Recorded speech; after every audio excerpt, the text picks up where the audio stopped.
Wala ako nalalaman kaugnay sa ICC at hindi ko alam kung anong talagang estado niyan. So hindi ko kayang komentaryohan.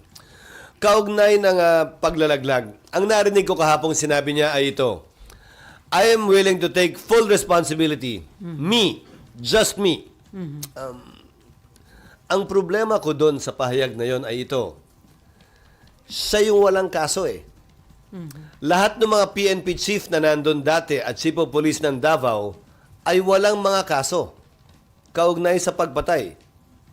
Ang may mga kaso, yung mga pulis na tila nakapikit at nakapiring yung mga mata o nakatakip yung mga tengang sumunod at ginawa yung akalain nilang dapat gawin. Sila ang may kaso. Sila ang na-dismiss sa serbisyo. Sila yung nakakulong ngayon.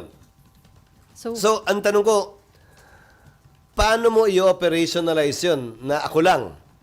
So, siguro,